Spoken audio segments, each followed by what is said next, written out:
Hello guys, welcome back to the channel our study Adda. Guys, आज हम start करने वाले हैं गुणसूत्रीय विस्थापन से आप क्या समझते हैं। विभिन्न प्रकार के विपथन की व्याख्या कीजिए। गुणसूत्रीय विपथन है गाइस, ठीक है। What do you mean by chromosomal anomalies? Explain different types of chromosomal anomalies.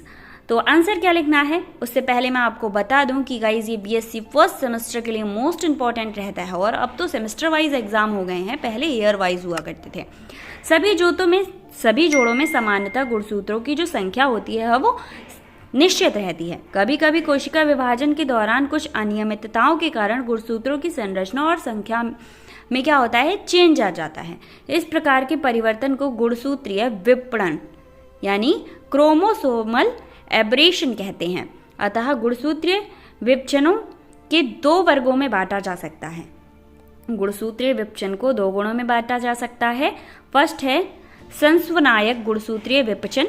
गुणसूत्रों पर स्थित जीनों की संख्या अथवा उनके क्या होता है, यहाँ पर आप चाहें तो इसे ब्लैक पेन से भी डाल सकते हैं, अथवा उनके परिवर्तनों को संरचनात्मक गुणितीय विपथन कहते हैं। इस प्रकार की भरनी मुख्यतः अर्धसूत्री विभाजन के समय हुई अनियमितताओं के कारण होती है। ये सब कब होता है, जब अर्धसूत्री विभाजन होता है उस टाइम कुछ अनियमितताएं आ जाती हैं, तब ये चीज होती है। यह निम्न प्रकार के होते हैं। फर्स्ट है आपका डिलीशन, डुप्लीकेशन एंड इन्वर्जन, और लास्ट है ट्रांसलेशन। ठीक है, ये चारों नाम जरूर लिखिएगा। उसके बाद आप फिगर बनाएंगे। फिगर में सबसे पहले आपको ये रोड जैसा बनाना है, उसमें ये BCDEFGHI तक करना है। जब हम इसको ब्रेक करेंगे तो ये 2 पार्ट्स में डिवाइड हो जाएगा और दोनों को मिलकर एक हमें न्यू कॉलम मिल जाएगा। ठीक है, अब इसके बाद आ जाइए नेक्स्ट पर, विलोपन। इसी का फर्स्ट पॉइंट है, यानी क्या है, डिलीशन। डिलीशन में गुणसूत्र के किसी खंड के उसके अलग होने के फलस्वरूप यह एबरेशन है, लुप्त हुए गुणसूत्र की लंबाई पर निर्भर करता है। मतलब इसकी लंबाई पर निर्भर करता है कि कितने जीन लुप्त हुए हैं। प्रायः इनमें लुप्त हुए खंडों में सेंट्रोमियर नहीं होता, अतः ये खंड नष्ट हो जाते हैं। ये एबरेशन हानिकारक होते हैं। अब इसके बाद नेक्स्ट है हमारा द्विगुणन। द्विगुणन मतलब डुप्लीकेशन। एक गुणसूत्र पर एक खंड के या एक से अधिक बार उपस्थित होने की स्थिति को द्विगुणन कहते हैं। नेक्स्ट हमारा होगा थर्ड, प्रतिलोपन, इन्वर्शन।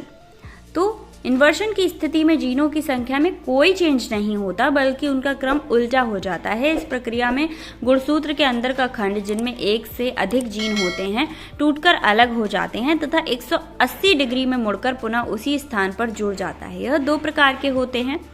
फर्स्ट है पैरासेंट्रिक लिवर्जन एंड सेकेंड है पैरासेंट्रिक इन्वर्जन। ठीक है, अब यहाँ पर देख लीजिए आप, डुप्लीकेशन, इन्वर्जन, बी डायग्राम आपको दिया गया है, साथ ही सी। इससे पहले वाले ए और बी डायग्राम आपको ऊपर दे रखे थे। ठीक है, इसके बाद हम चलते हैं नेक्स्ट पर, स्थानांतरण। जब किसी गुणसूत्र से एक खंड टूटकर दूसरे असमजात गुणसूत्र पर जाकर जुड़ जाता है तो इसे स्थानांतरण कहते हैं। यह आपसे ऑब्जेक्टिव टाइप क्वेश्चन में भी पूछा जा सकता है। इस प्रक्रिया में 2 असमजात गुणसूत्र के बीच जीन खंडों का विनिमय होता है। अब इसके लिए आप फिगर, ट्रांसलोकेशन। उसके बाद आता है नेक्स्ट, न्यूमेरिकल क्रोमोसोमल अबेरेंशन। सभी जीवधारियों की विभिन्न जातियों में गुणसूत्र की संख्या निश्चित होती है, परंतु इनकी संख्या में किसी कारणवश हुए परिवर्तन को संख्यात्मक गुणसूत्रीय विपथन कहते हैं। यह निम्न प्रकार की होती है। फर्स्ट है सगुणिता यूप्लोइडी। इसमें गुणसूत्रों की मूल संख्या के बराबर ही गुणसूत्र की संख्या कभी कम अथवा वृद्धि होती है। अतः सगुणिता में गुणसूत्र संख्या मूल संख्या की गुणज होती है। यह मूल संख्या में विभाजित हो जाती है। मोनोपोलाइडी तथा जब मोनोपोलाइडी में क्या होता है, यहाँ आप ब्लैक पेन से हेडिंग डाल सकते हैं। मोनोपोलाइडी जब किसी जीव की कोशिका में गुणसूत्र का केवल एक समुच्चय या जीनोम पाया जाए।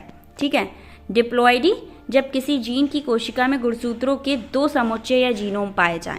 ये ऑब्जेक्टिव टाइप क्वेश्चन में पूछा जा सकता है। ठीक है, ये चारों या पांचों। पॉलीपोलाइडी जब किसी जीव की कोशिका में गुणसूत्र के 2 से अधिक समुच्चय या जीनोम पाए जाएं। Types of पॉलीपोलाइडी।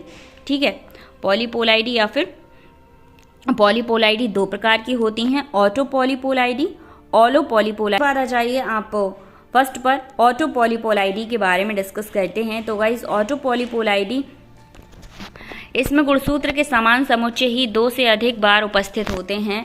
स्व बहुगुणिता का निर्माण जीनोम या फिर क्रोमोसोमल सेट के बराबर गुणित होने से होता है। नेक्स्ट है ओलोपॉलीपोलाइडी, इसका निर्माण 2 सदी की प्रजातियों के बीच संकरण के फलस्वरूप निर्मित युग्मजों के गुणसूत्र के द्विगुणन के फलस्वरूप होता है। ये लाइनें जरूर ध्यान रखना। उसके बाद बी है आपका सगुणिता। सगुणता सोमैटिक क्रोमोसोम्स की संख्या में एक या अधिक गुणसूत्रों की कमी या वृद्धि क्या कहलाती है? एक गुणसूत्र की कमी या वृद्धि अन्यालोपन।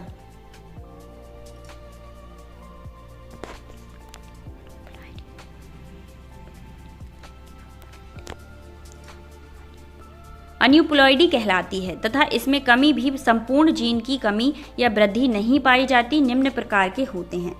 कौन कौन से?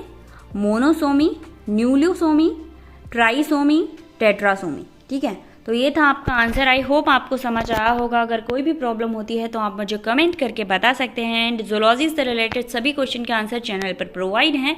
डिस्क्रिप्शन में प्लेलिस्ट लिंक मेंशन कर दूंगी।